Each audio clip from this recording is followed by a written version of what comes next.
मित्रों, स्वागत है आपका आपके अपने ही चैनल देश प्रेमी पर। मित्रों, आज मुंबई हमले की 13वीं बरसी है। लोग आज भी 26 नवंबर 2008 के उस काले दिन को नहीं भूले हैं जब पाकिस्तानी आतंकियों ने देश की आर्थिक राजधानी मुंबई को बंधक बना लिया था।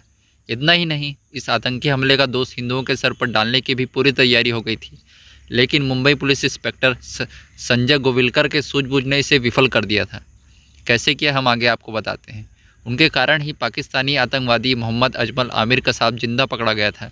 इसका खुलासा मुंबई पुलिस के कमिश्नर रहे राकेश मारिया ने अपनी एक किताब में किया है। इससे पता चलता है कि अगर उस दिन आतंकवादी कसाब जिंदा नहीं पकड़ा जाता तो भारत समेत पूरी दुनिया इस घटना को हिंदू आतंकवाद मान रही होती। 26/11 हमले को अंजाम देने वाले पाकिस्तानी आतंकवादी संगठन लश्कर तैयबा ने इसे भारत के ही हिंदुओं की ओर से किए गए आतंकवादी हमले का रूप देने की बेहद खतरनाक साजिश रची थी। अजमल कसाब को हिंदू बनाकर मुंबई की सड़कों पर खून बहाने के लिए उतारा गया था। उसके हाथ में कलावा मतलब मौली धागा जो हम लोग बांधते हैं हिंदू लोग, और उसे एक हिंदू नाम दिया गया था। कसाब समेत सभी 10 हमलावरों को नकली आईडी कार्ड के साथ हिंदू बनाकर मुंबई भेजा गया। कसाब को समीर चौधरी जैसा हिंदू नाम दिया गया था ताकि मारे जाने के बाद उसकी पहचान हिंदू के तौर पर हो और ऐसा लगे कि इस हमले में हिंदू आतंकवाद का हाथ है। ऐसा होने पर यह प्रचारित किया जाता कि भगवा आतंकवाद के नाम पर लोगों का खून बहाया जा रहा है। इसके पीछे आरएसएस की साजिश है। इतना ही नहीं, कुछ विदेशों से पोषित पत्रकार और सामाजिक कार्यकर्ता इस थ्योरी को सच साबित करने के लिए समीर चौधरी का घर और पता ठिकाना ढूंढने में लग जाते और आखिरकार उसे समीर चौधरी साबित कर ही दिया जाता। मगर गोविलकर की होशियारी और सतर्कता ने उसे उसकी कलई खोल दी और पाकिस्तान की हिंदू आतंकवाद की प्लॉटिंग धरी की धरी रह गई। हमले के समय गोविलकर डीबी मार्ग पुलिस थाने में तैनात थे। उन्हें गिरगांव चौपाटी पर नाकाबंदी करने को कहा गया था। यहीं पर उनकी टीम की भिड़ंत अजमल कसाब और उसके साथी इस्माइल के साथ हो गई। दोनों आतंकी एक छीनी हुई स्कोडा कार से वहां पहुंचे थे। आतंकियों की फायरिंग में कांस्टेबल तुकाराम उमले ने बलिदान दे दिया, अपना सर्वोच्च बलिदान दे दिया देश के लिए। उमले ने अपने सीने पर 40 गोलियां खाई थी। पुलिस की जवाबी फायरिंग में इस्माइल मारा गया। साथी को घायल देख अन्य पुलिसकर्मी भी बौखला गए और उसे मारने के लिए आगे बढ़े। कसाब को मारने के लिए आगे बढ़े। पुलिसकर्मी कसाब को भी मारने आगे बढ़ ही रहे थे, तभी गोविलकर ने उन्हें समझाया और सलाह दी, इसे मत मारो भाई, यही तो सबूत है। गोविलकर ने इस सारे घटनाक्रम पर कहा था, अगर एक पल की भी देरी हुई होती तो कसाब भी पुलिस की गोली से मारा जाता। कसाब के जिंदा पकड़े जाने से ही उस रात पता चल सका कि आतंकी पाकिस्तान से आए थे और मुंबई पर हमला करने की साजिश पाकिस्तान में रची गई थी। यह तमाम जानकारी उस रात न मिल पाती अगर संजय गोविलकर कसाब को जिंदा न पकड़वाते। गोविलकर को इस बहादुरी के लिए राष्ट्रपति पदक से भी नवाजा गया था। मजहबी कट्टरपंथ के बचाव में अक्सर आपने आतंकवादियों का कोई धर्म नहीं होता वाली दलील तो सुनी ही होगी, पर क्या 26/11 हमले में शामिल रहा कसाब यदि समीर चौधरी बनकर ही मरा होता तो क्या यही बुद्धिजीवी और कांग्रेसी तब भी कहते कि आतंकवाद का कोई धर्म नहीं होता? यकीनन नहीं। अगर ऐसे ही मर जाता कसाब तो ऐसा नंगा नाच करते हिंदू आतंकवाद भगवा आतंकवाद कह कर सारा हिंदू धर्म बदनाम हो जाता। इसके बावजूद कांग्रेस के नेता दिग्विजय सिंह ने आरएसएस पर साजिश का आरोप लगा दिया था। हिंदू विरोधी अजीज बर्नी ने 26/11 आरएसएस की साजिश नाम की एक किताब लिखी थी। खास बात यह है कि इस किताब का विमोचन भी दिग्विजय सिंह ने ही किया था। वैसे भी हिंदू आतंकवाद कांग्रेस का पसंदीदा टू लाइनर रहा है और दिग्विजय सिंह इसके चैंपियन रहे।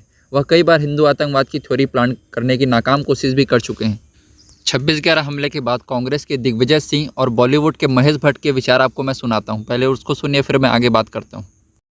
Nowhere in this book or nowhere in Mr. Mushrif's book you will see the involvement of the Pakistani terrorists in 26/11.